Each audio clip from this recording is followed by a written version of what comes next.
Hello મિત્ર, કેમ છો બધા? જોવાનું વાતાવરણ બહુ મસ્ત છે. સ્વાગત છે તમારું તમારી પોતાની યુટ્યુબ ચેનલ મારું ભાવનગર મારી વાતમાં. આજે મારે તમને કંઈક કહેવું છે કે આપણું જીવન છે ને એ એક એવો પ્રવાસ છે જ્યાં રસ્તો મંજિલ કરતાં વધુ મહત્ત્વનો હોય છે.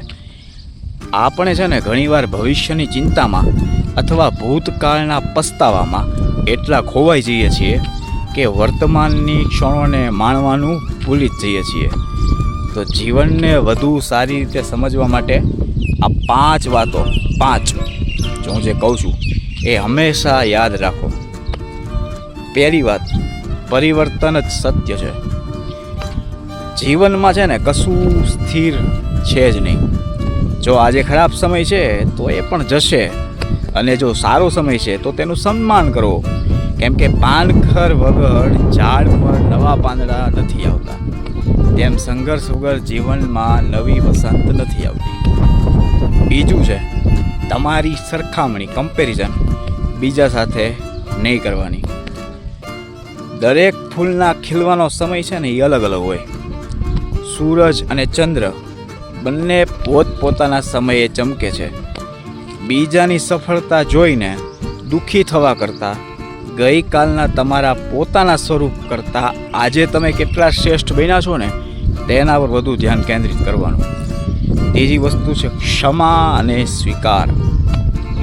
એટલે જીવનમાં ઘણી એવી પરિસ્થિતિ આવશે જે તમારા હાથમાં નહીં હોય, જે બદલી શકાય નહીં, એટલે તેનો સ્વીકાર કરવાનો. લોકોને માફ કરવાના, એટલા માટે નહીં કે તેઓ લાયક છે, પણ એટલા માટે કે તમે મનની શાંતિના લાયક છો, તમારે શાંતિ જોઈએ છે. ચોથી વસ્તુ છે ને એ છે નિષ્ફળતા એ અંત નથી. ઘણીવાર આપણે નિષ્ફળતાને રસ્તાનો અંત માની લઈએ કે આ પતી ગયો, આપણું હવે ન થાય, હવે આપણે નહીં ઊભા થઈ શકીએ. પણ હકીકતમાં તે એક નવો વળાંક હોય. દરેક ભૂલ આપણને કંઈક શીખવવા આવે છે. જીતવું જરૂરી છે, પણ હારીને ફરી બેઠા થવું ને એ બહાદુરી છે. પાંચમું છે સાદગી અને સંતોષ. જીવન એટલું અઘરું નથી જેટલું આપણે આપણા વિચારોથી બનાવી દઈએ છીએ. જરૂરિયાતો ઓછી હોય તો જીવન જેવું સરળ બની જાય છે. ખુશી બહારની વસ્તુઓમાં નહીં, પણ તમારી અંદરના સંતોષમાં રહેલી છે. એક મારો નાનો વિચાર છે, મારા મન છે કે જીવનમાં એટલા પણ વ્યસ્ત ના થઈ જાવ કે જીવવાનું જ ભૂલી જાઓ. સંબંધો, સ્મિત અને નાની નાની ખુશીઓ જ અંતે મૂડી બનીને સાથ રહે છે.